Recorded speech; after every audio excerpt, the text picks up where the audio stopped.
ஆதியாகமம் 28:15.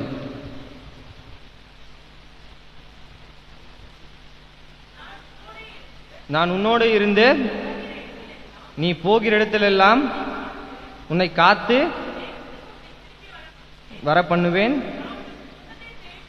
நான் உன்னை சொன்னதை செய்யும் அளவும் கைவிடுதலை என்றார். ஆதியாகமம் 28:15 சொல்றாரு. ஏசப்பா என்ன சொல்றாரு பார்த்தீங்கன்னா, யாக்கோபு, இது யாக்கோபுக்கு ஏசப்பா சொன்ன விஷயம், சரிங்களா? யாக்கோபுக்கு மட்டும் இல்ல, உங்களுக்கு எங்களுக்கும் சேர்த்து தான் இப்ப ஏசப்பா இதை சொல்றாரு. அப்போது யாக்கோபு கிட்ட என்ன சொல்றாரு ஏசப்பா, நீ போகிற இடமெல்லாம் உன்னை காத்து இந்த தேசத்தை உனக்கு திரும்பி வர பண்ணுவேன். நான் உனக்கு சொன்னதை செய்யும் அளவும் உன்னை கைவிடுதலை. ஏசப்பா இந்த வருஷத்துல நம்மளுக்கு எத்தனையோ எல்லாருக்கும் தந்தனையோ வாக்குத்தத்தங்களை கொடுத்துருக்கலாம். ஒருத்தருக்கு ஆசீர்வாதம் இருக்கலாம், ஒருத்தருக்கு காப்பன்னு சொல்லியிருக்கலாம், எல்லா வாக்குத்தத்தமும் இருக்கும். ஆனா ஏசப்பா இந்த வருஷத்துல உங்களுக்கு என்ன வாக்குத்தத்தம் ஏசப்பா கொடுத்திருக்காரோ அதை அவர் நிறைவேற்ற வல்லவரா இருக்காரு. எப்படி சொல்றேன்னா, ஏசப்பா நான் உன்னை கைவிடுதலை என்று பாத்தீங்கன்னா ஆதியாகமம் 28:15 யாக்கோபு பார்த்து சொல்றாரு. அதே போலதான் நம்மளுக்கும் ஏசப்பா யாக்கோபு என்ன சொல்றாருன்னா, நீர் என்னை ஆசீர்வதித்தால் ஒழிய உம்மை போக விட மாட்டேன். அதே போலதான் நம்மளும் நம்ம வாழ்க்கையில பாத்தீங்கன்னா ஏசப்பா கிட்ட ஒரு விஷயத்துக்காக நம்ம கேட்கிறோம். ஏசப்பா என் வாழ்க்கையில இந்த வேலை வேணும், ஏசப்பா இந்த வாழ்க்கையில எனக்கு ஆசீர்வாதங்கள் வேணும், ஏசப்பா என்னோட வாழ்க்கையில நான் நிம்மதி வேணும், ஏசப்பா என்னோட வாழ்க்கையில எனக்கு பலவீனமா இருக்கு, ஏசப்பா என் வாழ்க்கையில இருந்து வேதையா இருக்கு, எனக்கு அதெல்லாம் மாறணும்னு நீங்க கேட்குறீங்கன்னா, நீங்க ஏசப்பாவை பார்த்தீங்கன்னா விசுவாசம் உள்ளவாக கேட்கணும். நீ ஜஸ்ட் ஒன்றும் இல்லை, நான் ஒரு வாட்டி கேட்டுட்டேன் ஏசப்பா எனக்கு செய்வார்னா கண்டிப்பாக செய்ய மாட்டார். ஏன் நான் சொல்றேன்னா, நீ ஏசப்பா கிட்ட எந்த அளவுக்கு ஏசப்பா கிட்ட நீ கண்ணீரோடு ஏசப்பா இந்த இந்த இந்த காரியம் என் வாழ்க்கையில் நடக்கணும்னு நீ ஈஸியா ஏசப்பா சொன்ன உடனே செஞ்சிருவாருன்னு யாரும் எதிர்பார்க்காதீங்க. எந்த லைஃப்ல ஏசப்பா ஒருத்தருக்கு ஏசப்பா எனக்கு இந்த விஷயம் வேணும், எனக்கு உடனே செஞ்சிருங்க அப்படின்னா கண்டிப்பா செய்ய மாட்டார்.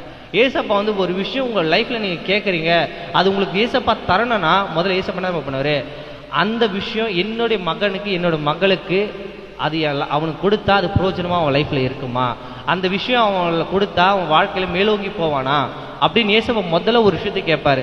அது வாழ்க்கையாக இருந்தாலும் சரி, தேவைகளாக இருந்தாலும் சரி, எதுவாக இருந்தாலும் முதல்ல ஏசப்பா நம்மள ரெக்கக்னைஸ் பண்ணி நினைக்கலாம்.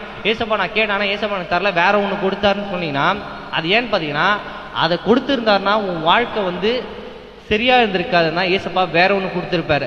அதுக்கு என்ன பண்ணா, அதுக்கு நம்ம ஏசப்பா ஏன் இதை நீங்க கொடுக்கீங்கன்னா, ஆனா அது அப்ப தெரியாது, அது சில நாட்கள் போகும்போது ஏன் ஏசப்பா எனக்கு வேற ஒன்று கொடுத்தாருன்னு நம்ம வாழ்க்கையில தெரியும்.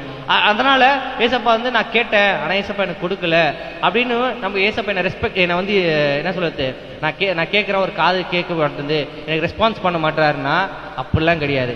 ஏசப்பா நீங்க செஞ்சுற ஒவ்வொரு கண்ணீருக்கும், நீங்க கேட்குற ஒவ்வொரு ஜபத்துக்கும் ஏசப்பா பதில் தருவாரு.